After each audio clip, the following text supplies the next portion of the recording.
Iran மீது எந்த நேரத்திலும் தாக்குதல் நடக்கலாம் என்கிற ஒரு செய்தி இப்போது உலகம் முழுவதையும் பதட்டத்தில் வைத்திருக்கிறது. ஈரானை நோக்கி ஒரு பிரம்மாண்டமான கப்பல் படை போய்க் கொண்டிருக்கிறது. இதை சொன்னது வேறு யாருமில்லை, அமெரிக்க அதிபர் டொனால்ட் ட்ரம்ப். ஈரான் நாட்டில் கடந்த 2 வாரங்களாக நடந்து வரும் போராட்டங்கள், அங்கே ஏற்பட்டிருக்கும் மிகப்பெரிய பொருளாதார சரிவு, இப்போது அந்நாட்டு அதிபர் மசூத் பெசஷ்கியான் முன்வைத்துள்ள பகீர் குற்றச்சாட்டுகள் என மத்திய கிழக்கில் போர் மேகங்கள் சூழ்ந்துள்ளன. ஈரான் அதிபர் இன்று நேரலையில் ஒரு விஷயத்தை உடைத்து பேசியிருக்கிறார். அமெரிக்கா, இஸ்ரேல் மற்றும் ஐரோப்பிய நாடுகள் சேர்ந்து எங்கள் நாட்டை துண்டு துண்டாக பிரிக்க பார்க்கிறார்கள் என்பதுதான் அந்த குற்றச்சாட்டு. இங்கேதான் ஒரு ட்விஸ்ட் இருக்கிறது. ஒரு பக்கம் போர் மிரட்டல், இன்னொரு பக்கம் பேச்சுவார்த்தைக்கான ரகசிய அழைப்புகள். உண்மையில் ஈரானுக்குள் என்னதான் நடக்கிறது? அடுத்த சில நாட்களில் போர் வெடிக்குமா? கடந்த 2025 டிசம்பர் கடைசி வாரத்தில் ஈரானில் ஒரு சின்ன பொறி தட்டியது.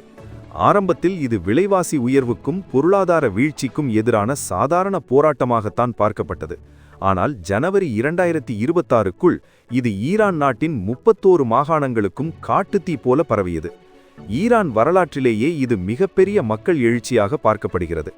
ஆனால் இந்த போராட்டத்தின் பின்னணியில் அமெரிக்க அதிபர் டொனால்ட் ட்ரம்ப், இஸ்ரேல் பிரதமர் நெதன்யாகு மற்றும் ஐரோப்பிய தலைவர்கள் இருப்பதாக ஈரான் அதிபர் மசூத் பெசஷ்கியான் இப்போது பகிரங்கமாக குற்றம் சாட்டியுள்ளார்.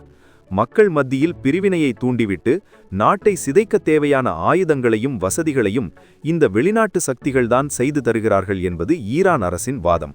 ஆனால் சர்வதேச ஊடகங்கள் மற்றும் மனித உரிமை அமைப்புகள் சொல்வது வேறொரு கதை. சரி, இப்போ உண்மை என்ன? ஈரானின் பொருளாதாரம் இப்போது மிக மோசமான நிலையில் இருக்கிறது. அந்நாட்டு நாணயமான ரியால் அமெரிக்க டாலருக்கு நிகராக முன் எப்போதும் இல்லாத அளவுக்கு கீழே விழுந்துவிட்டது. உணவுப் பொருட்களின் விலை 70%த்திற்கும் மேலாக உயர்ந்துள்ளது. சாமானிய மக்கள் தங்களின் வாழ்வாதாரத்திற்காக தெருவுக்கு வந்திருக்கிறார்கள்.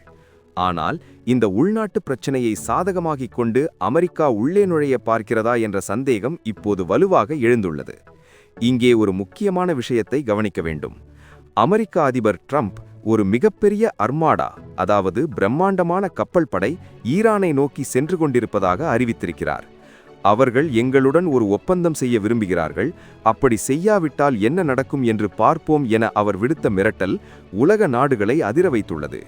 இங்கேதான் நாம் ஒரு நிமிடம் யோசிக்க வேண்டும். ஈரானின் இந்த நிலைக்கு வெளிநாட்டு சதி மட்டும்தான் காரணமா, அல்லது பல ஆண்டுகளாக தொடரும் பொருளாதார தடைகளும் நிர்வாக சிக்கல்களும் காரணமா? நீங்க என்ன நினைக்கிறீங்க? உங்கள் கருத்தை கமெண்ட்ல சொல்லுங்க. இப்போது நிலவரப்படி ஈரானின் தெற்கு பகுதியில் உள்ள இஸ்ரேலின் எய்லாட் துறைமுகத்தில் அமெரிக்காவின் சக்தி வாய்ந்த போர்க்கப்பல் ஒன்று வந்து நங்கூரமிட்டுள்ளது.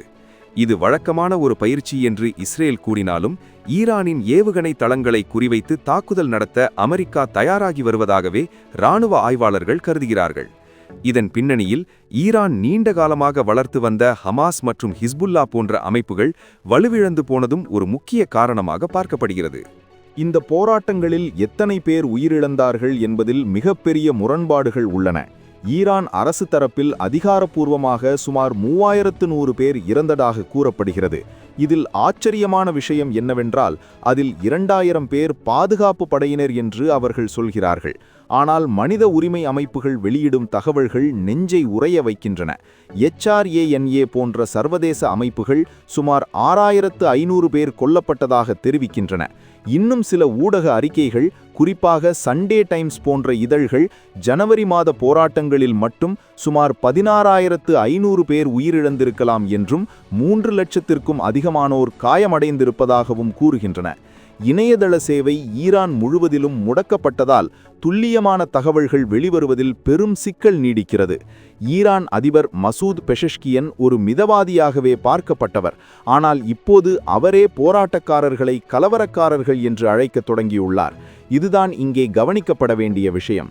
போராட்டங்கள் ஆரம்பத்தில் பொருளாதாரத்திற்காக இருந்தபோது அமைதி காத்த அரசு எப்போது ஆட்சி மாற்றத்திற்கான கோஷங்கள் எழுந்தனவோ அப்போது ஒடுக்குமுறையை கையில் எடுத்தது. எங்கள் நாட்டின் பாதுகாப்பு மற்றும் ஏவுகணை திட்டங்கள் குறித்து யாரிடமும் பேரம் பேச மாட்டோம் என்று ஈரான் வெளியுறவுத்துறை அமைச்சர் அப்பாஸ் அரக்சி மிக தெளிவாக சொல்லிவிட்டார். அதாவது அமெரிக்கா கேட்கும் அந்த அணுசக்தி ஒப்பந்தம் மற்றும் ஏவுகணை கட்டுப்பாடுகளை ஈரான் ஏற்க தயாராக இல்லை. அப்படியானால் பேச்சுவார்த்தைக்கு வாய்ப்பே இல்லையா? ட்ரம்ப் என்ன சொல்கிறார் என்றால், ஈரான் பேச்சுவார்த்தைக்கு வர துடிக்கிறது என்கிறார். ஆனால் ஈரானோ எங்களுக்கு தற்காப்பு முக்கியம் என்கிறது. இதற்கிடையில் ஈரானின் கூட்டாளியான ரஷ்யா இந்த பிரச்சனையில் தலையிட்டுள்ளது. ஈரானின் தேசிய பாதுகாப்பு கவுன்சில் தலைவர் அலி லாரிஜானி மாஸ்கோவில் ரஷ்ய அதிபர் புதினை சந்தித்து பேசியிருக்கிறார். இதன் பின்னணியில் பெரிய அரசியல் இருக்கிறது. ஒருவேளை அமெரிக்கா தாக்குதல் நடத்தினால் ரஷ்யா ஈரானுக்கு ஆதரவாக களமிறங்குமா, அல்லது இது வெறும் ராஜதந்திர பேச்சோடு நின்றுவிடுமா என்பதுதான் இப்போதைய மில்லியன் டாலர் கேள்வி. இந்த சூழலில் ஈரானின் அண்டை நாடுகளான துருக்கி, சவுதி அரேபியா மற்றும் ஐக்கிய அரபு அமீரகம் ஆகிய நாடுகள் ஒருவித அச்சத்தில் இருக்கின்றன. போர் மூண்டால் அது ஒட்டுமொத்த மத்திய கிழக்கையும் பாதிக்கும் என்பதால் அவை சமாதான பேச்சுவார்த்தைகளை முன்னெடுத்து வருகின்றன. குறிப்பாக அமெரிக்காவின் தாக்குதலுக்கு தங்கள் வான்வழியை பயன்படுத்த விடமாட்டோம் என்று ஐக்கிய அரபு அமீரகம் ஏற்கனவே அறிவித்துவிட்டது. இது அமெரிக்காவிற்கு ஒரு சிறிய பின்னடைவாக பார்க்கப்பட்டாலும் ட்ரம்ப் அதை பற்றி கவலைப்பட்டதாக தெரியவில்லை. அவர் தனது ட்ரூத் சோஷியல் தளத்தில், காலம் கடந்து கொண்டிருக்கிறது, ஈரானுக்கு கொடுக்கப்பட்ட காலக்கெடு முடிவுக்கு வருகிறது என எச்சரித்துள்ளார். இந்த தருணத்தில் நாம் ஈரானின் ஏவுகணை வலிமையை பற்றியும் பார்க்க வேண்டும். ஈரானிடம் ஆயிரக்கணக்கான பாலிஸ்டிக் ஏவுகணைகள் உள்ளன. இஸ்ரேலை நேரடியாக தாக்கும் வல்லமை கொண்டவை இவை. இதனால்தான் அமெரிக்கா ஈரானின் ஏவுகணை திட்டத்தை முடக்க நினைக்கிறதே தவிர வெறும் அணுசக்தி ஒப்பந்தத்தோடு நிறுத்திக் கொள்ள விரும்பவில்லை. ஆனால் ஈரான் தனது ஒரே பலமான ஏவுகணைகளை விட்டுக் கொடுக்காது. ஆட்சி மாற்றம் என்பது ஒரு கனவு என்று ஈரான் அமைச்சர்கள் சொல்வதற்கு காரணம் அவர்களின் இராணுவ பலத்தின் மீதான நம்பிக்கைதான். ஆனால் உள்நாட்டு மக்கள் போராட்டத்தை கட்டுப்படுத்த இராணுவம் திணறுவது ஈரான் அரசுக்கு ஒரு பெரிய பலவீனம். சரி, இப்போ ஒரு முக்கியமான கேள்வி. அமெரிக்கா நிஜமாகவே ஈரான் மீது தாக்குதல் நடத்துமா? கடந்த ஆண்டு அமெரிக்கா ஈரானின் அணுசக்தி தளங்கள் மீது சில தாக்குதல்களை நடத்தியது நமக்கு தெரியும். இப்போது ட்ரம்ப் அனுப்பியிருக்கும் அந்த அர்மாடா வெறும் மிரட்டலா அல்லது உண்மையிலேயே பெரிய போருக்கான அறிகுறியா? இராணுவ நிபுணர்கள் சொல்வதென்னவென்றால், ட்ரம்ப் எப்போதும் ஒரு பேரம் பேசும் ஸ்டைலை தான் கையாளுவார். ஈரானை பயமுறுத்தி அவர்களை பேச்சுவார்த்தை மேசைக்கு கொண்டு வருவதே அவரின் முதல் இலக்கு. ஆனால் ஈரான் அதற்கு பணியாமல் போனால் பிப்ரவரி மாதத்தில் ஒரு பெரிய இராணுவ நடவடிக்கை எடுக்கப்படலாம் என்கிற அச்சம் நிலவுகிறது. ஈரான் அதிபர் பெசஷ்கியன் தனது உரையில் மீண்டும் மீண்டும் ஒரு விஷயத்தை வலியுறுத்தினார்.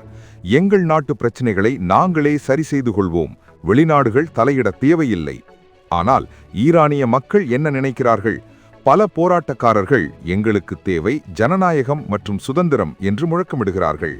அமெரிக்கா இந்த உணர்வுகளை பயன்படுத்தி ஈரானில் ஒரு ஆட்சி மாற்றத்தை கொண்டு வர துடிக்கிறது. ஆனால் 1979 புரட்சிக்கு பிறகு ஈரான் ஒரு மிக கடுமையான மதச்சார்பு நாடாக மாறியுள்ளது. அங்குள்ள பாதுகாப்பு படைகள், குறிப்பாக IRGC, இன்னமும் அரசுக்கு விசுவாசமாகவே இருக்கின்றன. இதுதான் இந்த போராட்டங்களை ஒடுக்குவதில் அரசுக்கு கை கொடுக்கிறது. உலக அளவில் இந்த பதற்றம் கச்சா எண்ணெய் விலையில் மிகப்பெரிய தாக்கத்தை ஏற்படுத்த வாய்ப்புள்ளது. ஒருவேளை ஹார்மூஸ் ஜலசந்தியை ஈரான் முடக்கினால் உலக பொருளாதாரமே ஸ்தம்பித்து போகும். இதனால்தான் இந்தியா உட்பட பல நாடுகள் அமைதி ஏற்பட வேண்டும் என்று விரும்புகின்றன. இங்கே ஒரு முக்கிய தகவல். அமெரிக்காவின் USS ஏப்ரஹாம் லிங்கன் என்கிற விமானம் தாங்கி போர்க்கப்பல் இப்போது ஈரானுக்கு மிக அருகில் நிலைநிறுத்தப்பட்டுள்ளது. இது ஒரு நகரத்தையே சுமந்து செல்லும் அளவுக்கு பெரியது. அதன் மேலிருந்து எந்த நேரத்திலும் போர் விமானங்கள் கிளம்ப தயாராக இருக்கின்றன. இது ஈரானுக்கு கொடுக்கப்படும் மிக பெரிய அழுத்தம். சர்வதேச ஊடகங்கள் கூறுவது என்னவென்றால், ஈரானுக்குள் இப்போது கடுமையான இணைய முடக்கம் இருப்பதால் போராட்டத்தின் தீவிரம் குறையத் தொடங்கியுள்ளது.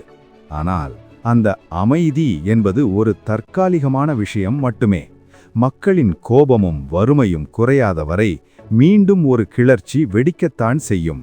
ஈரான் அதிபர் பிரிவினையை தூண்டுகிறார்கள் என்று சொல்வதன் மூலம் மக்களின் கவனத்தை திசை திருப்ப பார்க்கிறார் என்றும் சில அரசியல் விமர்சகர்கள் கூறுகிறார்கள். எப்போதெல்லாம் ஒரு அரசு உள்நாட்டில் நெருக்கடியை சந்திக்கிறதோ அப்போதெல்லாம் ஒரு பொதுவான எதிரியை, இங்கே அமெரிக்கா மற்றும் இஸ்ரேலை முன்னிறுத்துவது ஈரானின் நீண்டகால உத்தி. இங்கே சில கேள்விகள் எழலாம். FAQ போல சில விஷயங்களை பார்ப்போம். முதலாவது, ஈரானில் உண்மையில் ஆட்சி மாற்றம் ஏற்படுமா? தற்போதைய நிலவரப்படி இராணுவம் அரசின் பக்கமே இருப்பதால் அது மிக கடினம். இரண்டாவது, அமெரிக்கா எப்போது தாக்குதல் நடத்தும்? ட்ரம்ப் கொடுத்திருக்கும் அந்த ரகசிய காலக்கெடு வரும் வாரங்களில் முடியலாம் என்று எதிர்பார்க்கப்படுகிறது. மூன்றாவது, இஸ்ரேலின் பங்கு என்ன? இஸ்ரேல் தனது பாதுகாப்பிற்காக ஈரானின் அணுசக்தி தளங்களை சிதைக்க அமெரிக்காவை தூண்டி வருகிறது. இந்த 3 முனைகளிலும் அழுத்தம் அதிகரிக்கும் போது ஈரான் ஏதாவது ஒரு முடிவை எடுக்க வேண்டிய கட்டாயத்திற்கு தள்ளப்படும். இதன் பின்னணி என்னவென்றால், இது வெறும் ஈரான் அமெரிக்கா பிரச்சினை மட்டுமல்ல. இது உலக அரசியலின் அதிகார போட்டி. ஈரான் வீழ்ந்தால் மத்திய கிழக்கில் அமெரிக்காவின் கை ஓங்கும். ஈரான் நிலைத்து நின்றால் அது அமெரிக்காவின் ஆதிக்கத்திற்கு கொடுக்கப்படும் ஒரு சவாலாக இருக்கும். இப்போதைக்கு நாம் உறுதியாக தெரிந்து கொள்ள வேண்டியது ஒன்றுதான். ஈரானிய மக்கள் பொருளாதார ரீதியாக மிகவும் நசுக்கப்பட்டிருக்கிறார்கள். அதே நேரத்தில் சர்வதேச அரசியல் அந்த மக்களின் உணர்வுகளை ஒரு போராக மாற்ற பார்க்கிறது. ஈரான் அதிபரின் இன்றைய பேச்சு அந்த போரை தவிர்க்கும் முயற்சியாக இருக்குமா, அல்லது போர் தொடங்குவதற்கான ஒரு சமிக்ஞையா என்பதை வரும் நாட்கள் சொல்லும். இறுதியாக, அமெரிக்காவின் மிரட்டல்களுக்கு ஈரான் பணியுமா, அல்லது ஒரு மிகப்பெரிய போரை உலகம் சந்திக்குமா என்பது இன்னும் சில நாட்களில் தெரிந்துவிடும். அதிபர் ட்ரம்ப் சொன்ன அந்த ஒப்பந்தம் நடந்தால் அது உலகிற்கு நிம்மதி. ஆனால் ஈரான் அதிபர் சொல்வது போல வெளிநாட்டு சக்திகளின் தலையீடு அதிகரித்தால் அது ஒரு நீண்டகால போராட்டத்திற்கு வழிவகுக்கும். இது குறித்து உங்களது கருத்து என்ன?